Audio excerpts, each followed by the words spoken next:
Hello, Emma, and thank you so much for joining us on the Wealth and Wellness podcast on today. Thank you so much for having me. I'm so excited to be here. I know our listeners can't see, but she looks absolutely amazing on today. Her Thank skin you. is glowing. Thank Yes. you. Let's start off by telling our listeners a little bit more about you and what it is that you do. Yeah, so my name's Emma Tessler. I'm the founder of 95 Media. We are a digital marketing agency who builds results-driven strategies for scaling brands.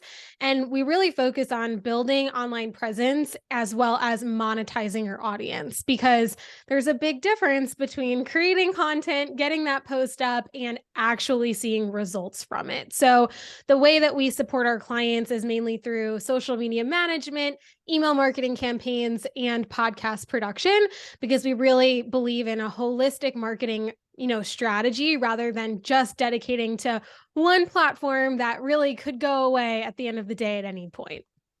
That's true. So you said podcast production. You guys focus on podcast production and all social media channels? All social media and email marketing as well, because the big strategy for a lot of brands on social, where you want to build this audience, you want to get engagement, build community, but really you want to get them off that platform. So sending them to your podcast, to your email list, and your email list really is the list that you own, and that's ultimately where you want most people landing. That is so true because for those that don't know, I originally started back in what, 09 or 08, I started blogging, and from blogging, I started doing events. And then I had a colleague that wanted me to do digital marketing for his business. I had never done it for nobody else before. And from there, kind of scaled to referrals. And then before I knew it, I had like a full client list. So I started out in digital marketing. I left because it was the expectations of people. Yep. Yeah.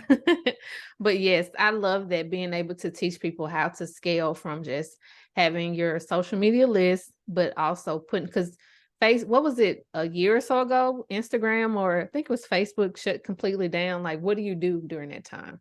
Right. Yeah. The crashes that Hmm. happen, even yesterday, I mean, we're recording this in June, but yesterday, all analytics were down on Instagram. So you never know when, Yeah. little things are going to happen and things go away. And I know a lot of people who have built really massive audiences on Instagram, and something happens to their account. And then you have to sit there and say, well, okay, I'm Hmm. not going to let this happen again. I'm going to make sure that I Right. diversify and I'm getting leads and I'm building my audience on more than one platform. Yeah. So true. Do you guys help with ads as well? We do, yeah. So there's kind of two forms of ads. So you can either create your own, ad from scratch, or you can boost content. And a lot of people look at boosted content as not as strategic, but we've actually seen really fantastic results from putting money behind organic content and essentially boosting it. And I think that the reason a lot of people don't see results from boosting content normally is because organic content is not always as strategic as it should be. And so for us, when we work with clients, we are so strategic in all of the organic content that we create, that once we see a post start to do really well, we know it's hitting with their audience and people are really connecting with it.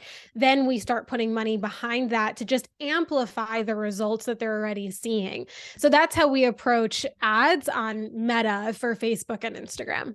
Yeah. I think it also kind of builds like your like trust factor if you just use a post that you may be speaking about something about your expertise or something random when you do put an ad behind it. Yeah, for sure. I mean, there's a lot of different types of content that you should consider boosting, and I would say normally it is that more authority building content, the type of post that tells someone you truly know what you're doing, but also maybe has a bit of storytelling in it that is relatable. But I would say that the one type of post that we probably don't want to boost or put ads behind is educational, because educational content is really just that, it's just teaching. And while it does tell people that the answer to this question, it's not necessarily the type of content that brings people over that hump in the no like trust factor. And so we really want to think about what is that post that is going to help people know that you're the right person for solving that problem that they have, and then putting money behind it, amplifying that message and getting it in front of the right people. I like that. I never thought about just not putting an ad behind educational content, but when you explain it, it makes more sense. I shared my story of how I accidentally got in the digital marketing space. What's your story of getting started there? It's actually very similar because I did not think I didn't even know this was a path. I mean, honestly, none of us knew this was going to be our future and that social media was an option. I mean, I went to college in 2013, and that was, I would still say, beginning days of Instagram. It was, we were all still posting sunset photos with the Nashville filter on it and calling it a day. And I went to college for interior design. I thought that that was the path I wanted to be on for, ever. I was so passionate about it. I absolutely loved it. But the school that I went to, the Fashion Institute of Technology, really encouraged internships from like day one. So after my freshman year, I was interning for a professor actually, and she wanted to expand her business into a new line of, she wanted to add coaching onto her, design services. And it was like a summer of 2013 or 2014. And she just kind of handed me her phone. I was like 19 and I was the youngest person. I really want to figure out Instagram, like just take it and run with it, figure out what you can do. And it was a totally new world to me. It was so interesting to me at the time that, this was an opportunity for businesses to reach more customers. And yet so many people weren't doing that. And Mhm. it was not taken seriously by a lot of brands, even big brands today who absolutely monetize and capitalize on social media. We're not on social in 2013, 2014, maybe even 2015. And I just saw a world of opportunity. And it was just crazy to me at that time that people weren't taking this seriously. And so I did that for her for that summer. We continued on. And then it was around 2016, 2017 that I started taking on some clients on the side as I was finishing up college. And then as I entered the real world of getting a full-time job in the interior design world, I just kind of quickly realized that it wasn't necessarily the path I wanted to be on for the long term, and that I was a lot more excited by the world of digital marketing. So I, built our client roster. I built our brand up to a point where I could take it and run with it. And in the middle of the pandemic in 2020, I quit my job in corporate and have been doing this full time ever since. That's amazing. That's amazing. I love to hear that. That was kind of my story. I'm like, I don't know what I'm doing. I was just blogging because I saw Yeah. other people were kind of doing, and just that's amazing that you were able to do that. Was that hard being able to like transition from having a full-time steady job in interior design to just be like, you know what, I'm gonna do this on my own? Or was it easy due to the pandemic? Definitely not easy. It was terrifying. I'm such a planner that I had been playing with this idea for probably 3 years before I did it. But I knew that I wanted the company to be in a place financially where I could start paying myself when I quit. Because at that point, before 2020, I took very little, like just very little of our revenue. And for myself, I was reinvesting it into building our team, into resources for us to grow as a company. And obviously, I needed some type of income after, not having a steady quote unquote income, which wasn't steady during 2020 to begin with. And so True. it was a very weird year because in the beginning of 2020, when obviously everything hit the fan, we lost a lot of clients because brands were just not making revenue. They were like, listen, I don't have any money coming in. I can't pay you. And which is, of course, understandable. But by summer of 2020, everyone was starting to realize, like, crap, this is my only option. I have to get our social media presence in line. And so at that point, I realized, okay, like this is the year I want to do it. And I basically set a financial goal for us to be hitting month over month that would make me feel comfortable in leaving. And so once we hit that, I think for about 4 months before I quit, I was like, okay, like we can do this. I know we can do it. I just need to take the leap and trust that this is all going to work out. It was absolutely the scariest thing I ever did when I quit and I like talked to my boss about quitting. I had this like I'm going to do this. I'm like, this is all going to be fine. And I was really sad about leaving the company. I really liked the company. And then I immediately like ran to the bathroom and started sobbing. I was like, that's the worst decision I ever made in my life. Like, I can't believe I just quit my job in a pandemic. Like, it's like, I'm a literal crazy person. But of course, it all worked out. And it was actually the best thing I ever did. I am like that in so many ways. I'll make the biggest decision and just be like, I'm finna go for it and be like, crap, what did I just do? Right. That I am regret the same. immediately hits right Right. after it. Did you have a team or was it just you at that time?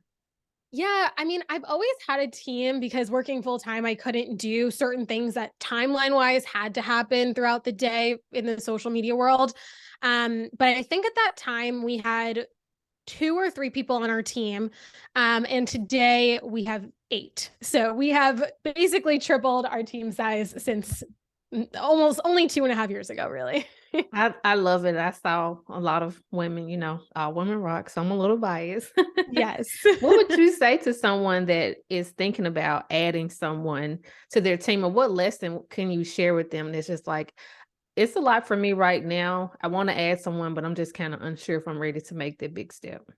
Yeah. I mean, I love that question because every entrepreneur is going to get there at one point or another. And even people who are like, no, I want to just like keep the team small and like be me and one other person, like there's always going to be a point you hit where you realize that in order to scale the company, you're going to need more hands on deck.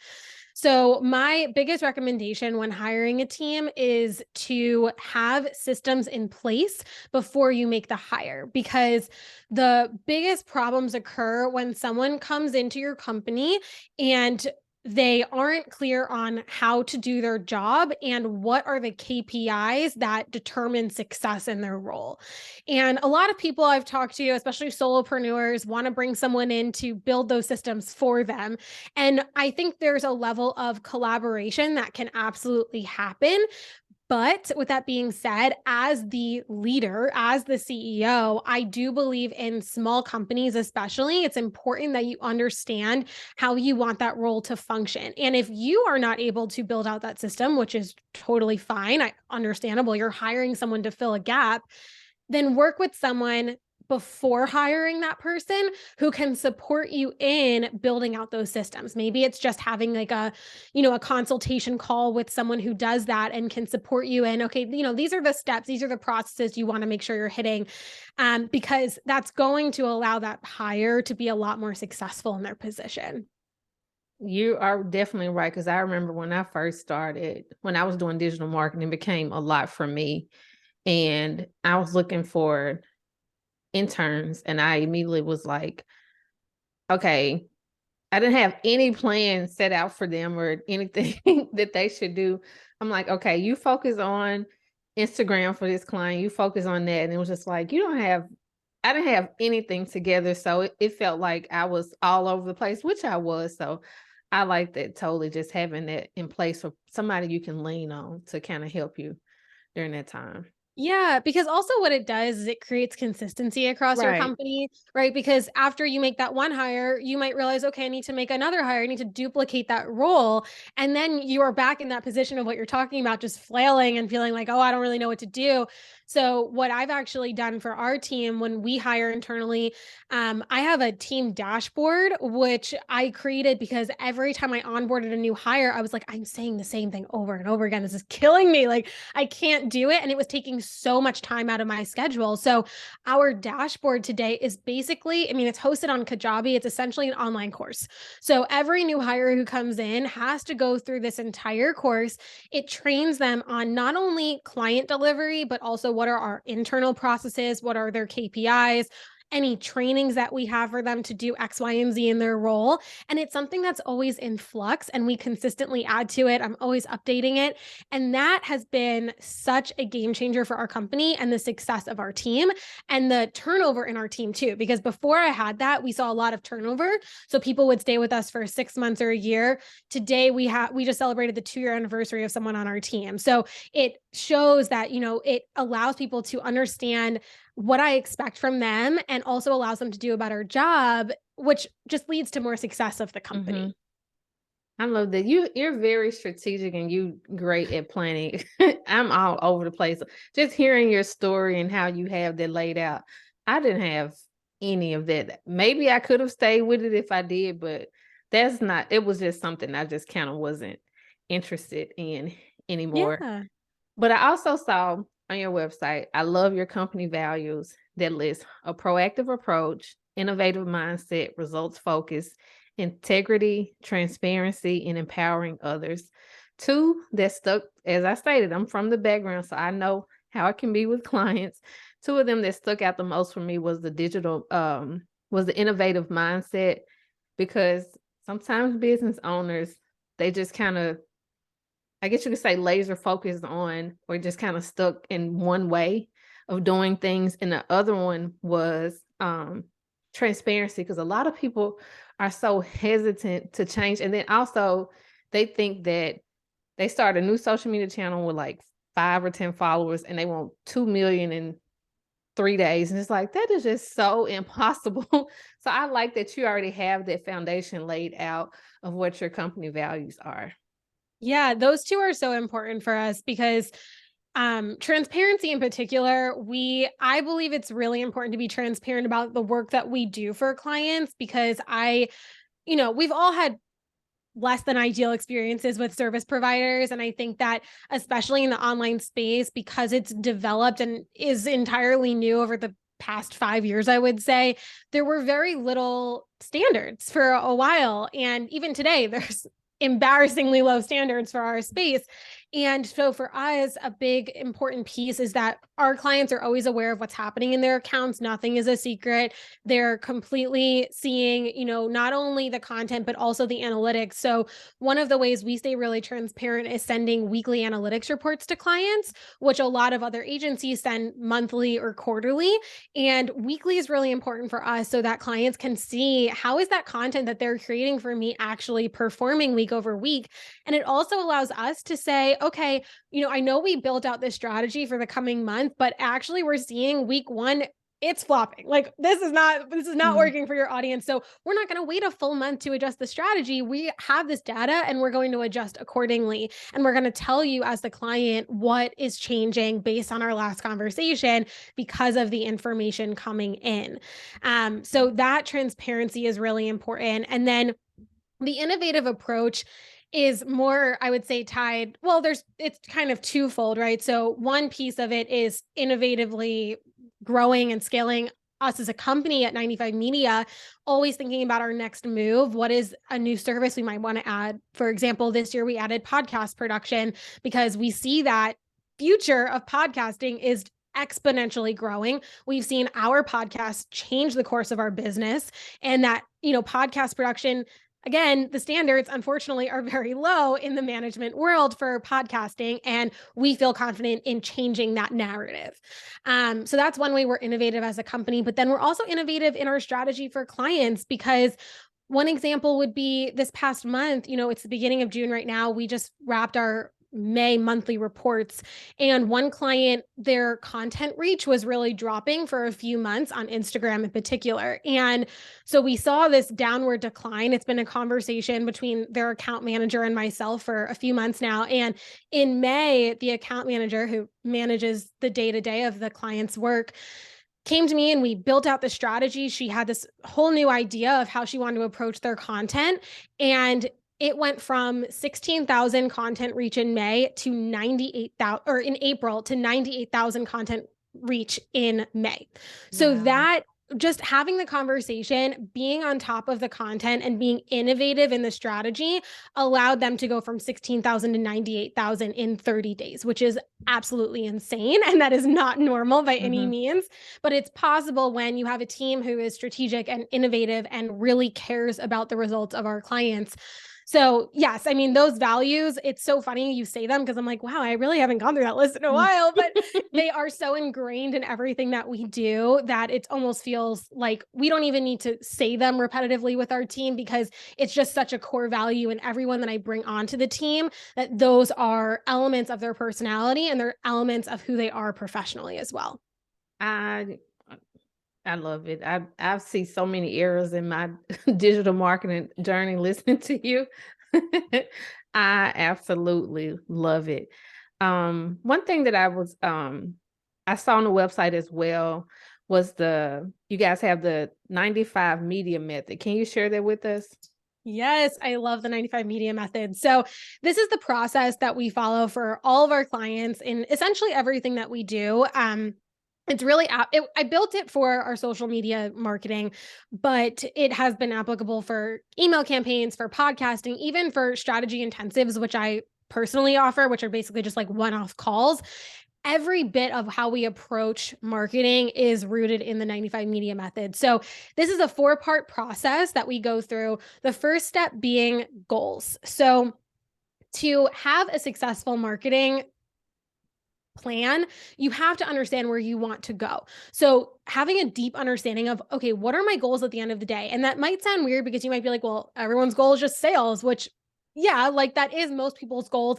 But sometimes sales are related to, I want to book more sales calls.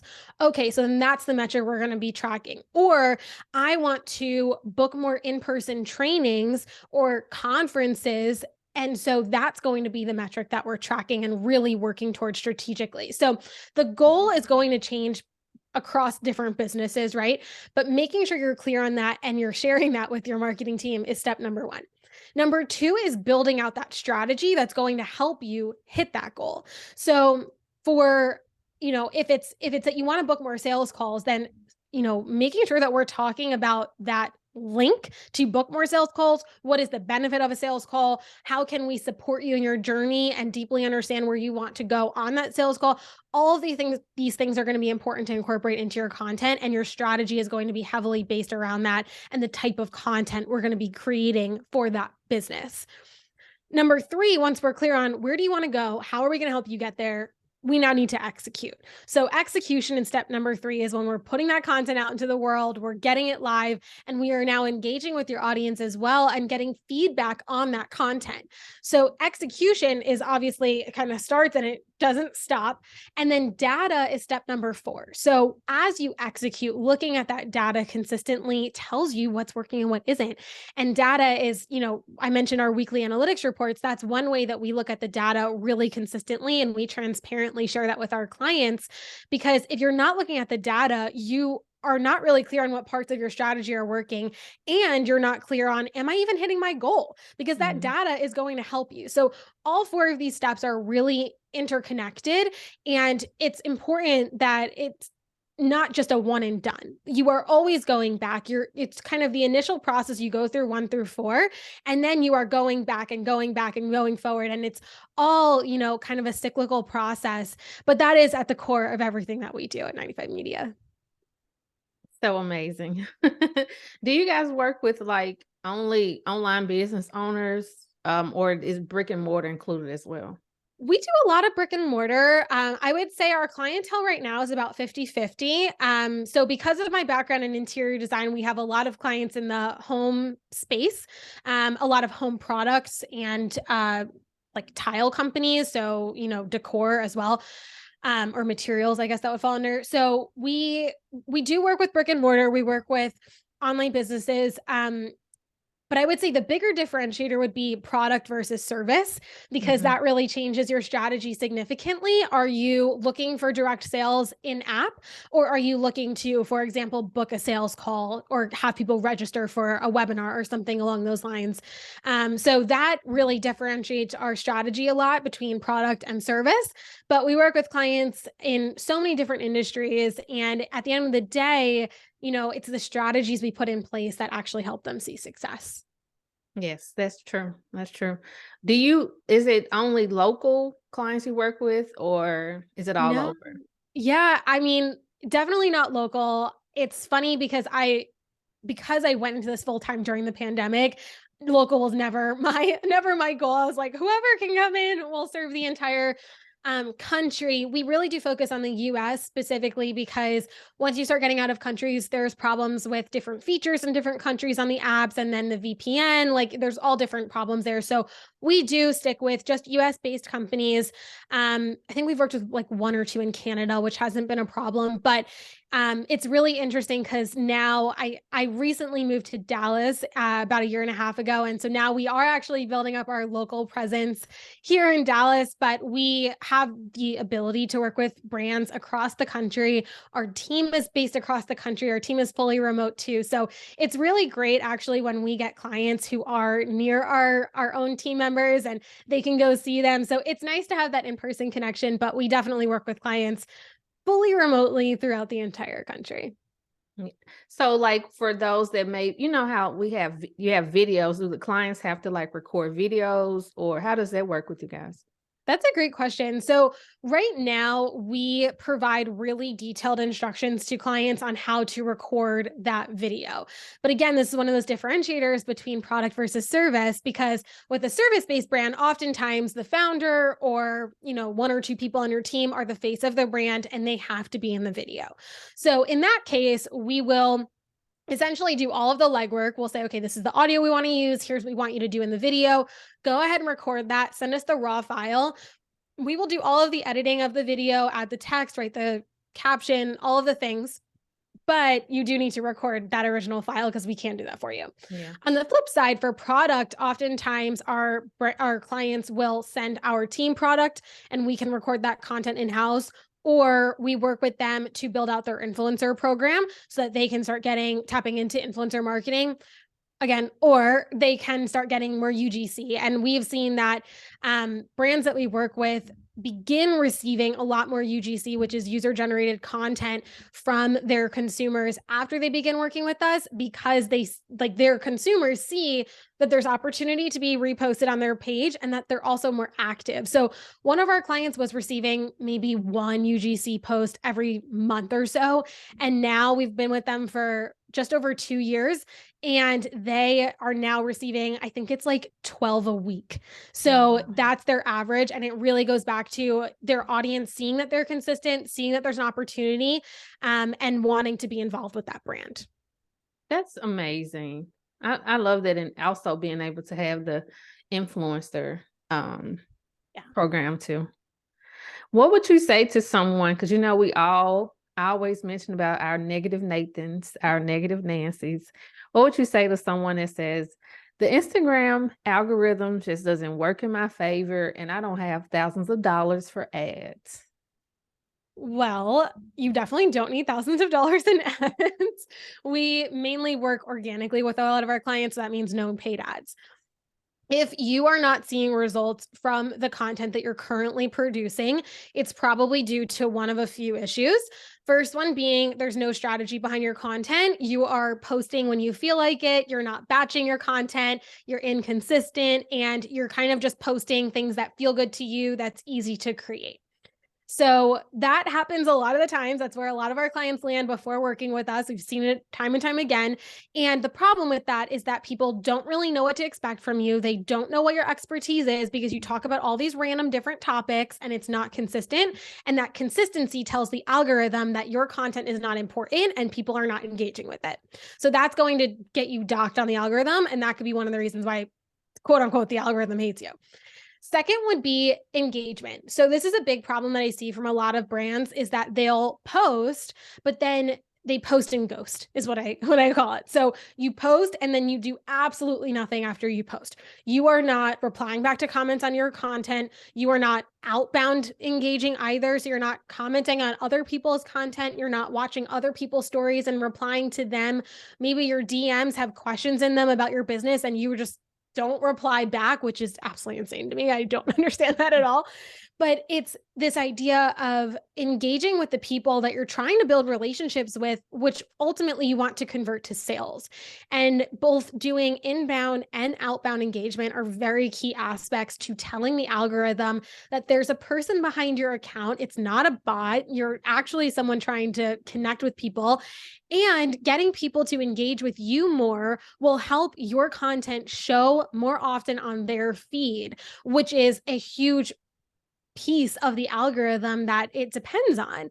So with those two factors, if you look at them strategically and you make changes in both of those different sectors, I guarantee you your content is going to start getting seen more often, and it's going to get more engagement on it because the algorithm sees you engaging with more people, and it's going to put you in front of the right audience to engage back with your content. Oh my God, you are speaking my language in so many ways. Oh my God. I really hope some of you guys that are listening that are struggling with their social media content are taking notes, because this is so good. And so, oh my God. Yes. There was so many nuggets that you just gave in I there. know. um, you mentioned the post and ghost. I like that. And I absolutely love your podcast name, Stop Scrolling and Start Scaling. Can you share with us a little bit more about that? Yes, thank you so much. Our podcast is absolutely like a labor of love. I kind of just started it.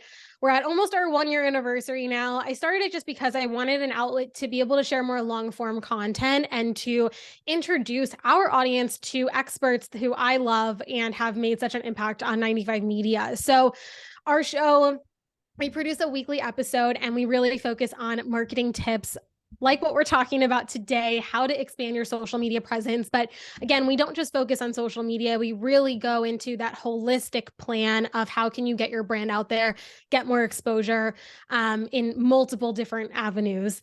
And we should have weekly episodes going out right now. And it's been such an amazing way to connect with our audience. And if you have not started a podcast, I highly recommend it, because I'm sure you've seen, Tamara, like the podcasting genuinely brings in so many more leads for you. It helps you increase your exposure as a business. And going back to the original intent of the podcast, being able to share long form content just allows people to know you really know what you're talking about so much more than an Instagram post could ever. So we talk about podcasting a lot on the show too, but we are on Apple, Spotify, Audible, all of the platforms if you want to tune in. Yes, I love it, because so many of us that are, like we stated, how we have we'll have our social media posts and then we'll post and then we'll leave, or we'll get on there and say, I'm going to do a post about this call to action or whatever it may be, but we're scrolling. We never do the post. And it's just like going like a downward spiral at that point.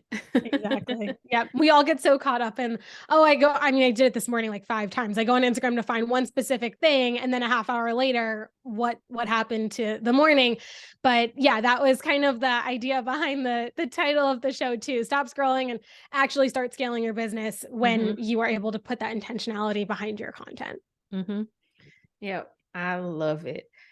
You will be speaking at our Women in Podcasting Summit. I'm so excited to have you, because you have a wealth of knowledge that so many people, I'm taking in a lot of stuff that you're saying. I'm sitting up here thinking, like, after I'm done with this, I'm going to go back and listen and take notes, because I could use some expertise. Some of the things that you have given for our social media pages as well, even coming from a digital marketing background. There's so much more that you can learn. And I'm like, man, I didn't think about that. So can you share with our listeners more about the topic that you'll be sharing at the Women in Podcasting Summit?